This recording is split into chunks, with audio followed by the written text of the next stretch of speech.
महाकपि हनुमान जी जब पवन देव के वरदान को तुम्हारी माता ने सुना, कल की कथा में आप सबने देखा ना, जब पवन देव के वरदान को तुम्हारी माता ने सुना तो वो प्रसन्न हो गई, वो अनुग्रहित हो गई। तब तुम्हारी माँ ने तुम्हें दिव्य रूप में एक गुफा में पाया। क्या बोला? तुम्हें एक गुफा में पाया। ये नहीं किया कि ये गुफा में जाके तुम्हारा जन्म किया। ये जो इसमें जो ये श्लोक है, इसमें जो शब्द है ना प्रज्ञ, ये प्रज्ञ शब्द क्या है? आपका और हमारा जन्म होता है तो उसके लिए शब्द प्रयोग होता है प्रजनन, होता है ना। जब भी प्रजनन शब्द का प्रयोग होए समझ लो कि जन्म हो रहा है, और जब भी प्रज्ञ शब्द का प्रयोग हो तो समझ लेना जन्म नहीं, ये साक्षात भगवान का प्राकट्य हो रहा है। प्रज्ञ का अर्थ है पाया जाना, अचानक। प्रज्ञ का अर्थ है पाया जाना। इसीलिए हनुमान जी का जन्म नहीं हुआ। स्पष्ट तौर पर वाल्मीकि रामायण में वाल्मीकि जी लिख रहे हैं कि हनुमान जी अंजनी को एक गुफा में दिव्य स्वरूप बालक का रूप धारण करके मिले। एक गुफा में हनुमान जी पाए गए। या इसको और ध्यान से सुनो, इसको ये भी कह दो प्रकट हुए। या प्रज्ञ शब्द का अर्थ ये भी है कि दैविक रूप से उस गुफा में श्री हनुमंत लाल का मंगल आगमन हुआ। तो ये बात स्पष्ट हो गई कि हनुमान जी महाराज का जन्म नहीं प्रकट है। फिर अगर आप वाल्मीकि रामायण में उत्तरकांड में अगर पहुंचो तो उत्तरकांड में अगस्त मुनि द्वारा हनुमान जी महाराज को उनके जन्म की कथा बताते हुए अगस्त मुनि कह रहे हैं,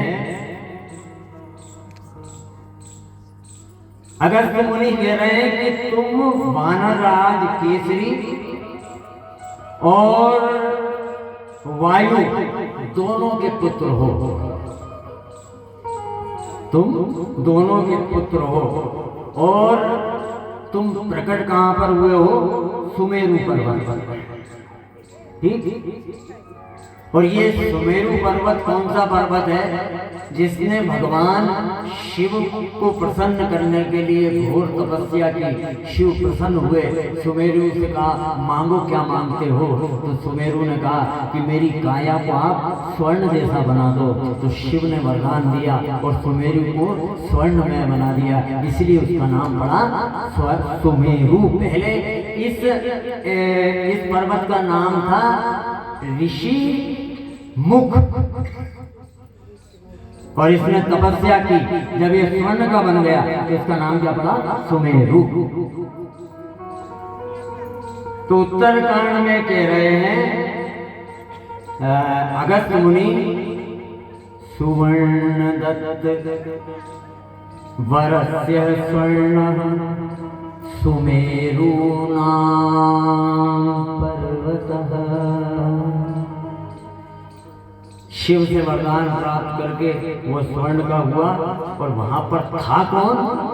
यत्र राज्यम प्रशास्त्यस्य केसरी नाम वे पिता। यहाँ पर भी ये नहीं बोला कि तुम अंजनी की कोख से उत्पन्न हुए। यहाँ पर क्या बोला कि सुमेरु पर्वत पर जो केसरी नाम के महाबलवान महापराक्रमी वानर राज करते थे, उनको तुम पुत्र के रूप में प्राप्त हुए। यानी यहाँ पर भी सिद्ध हो गया कि हनुमान जी महाराज का जन्म नहीं हुआ।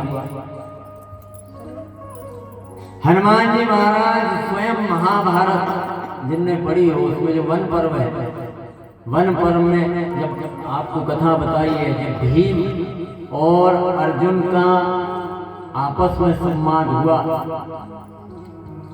तब हनुमान जी भी अपना परिचय देते हुए कह रहे हैं, अहम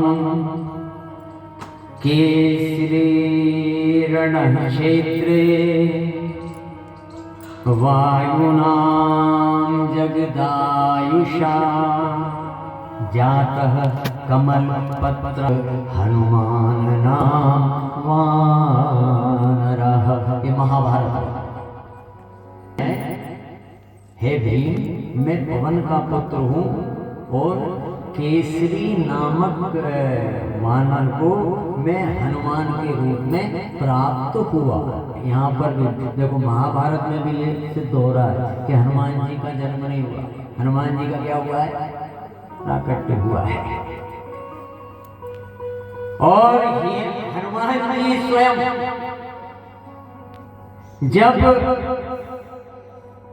वाल्मीकि रामायण के सुंदर कांड भगवती सीता को अपना परिचय देते हैं, तो सीता जी को परिचय देते हुए कह रहे हैं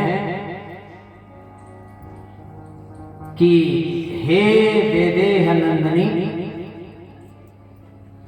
पर्वतों में माल्यवान नाम का एक पर्वत है, माल्यवान नाम का एक पर्वत है और उस पर्वत के एक शिखर का नाम सुमेरु है।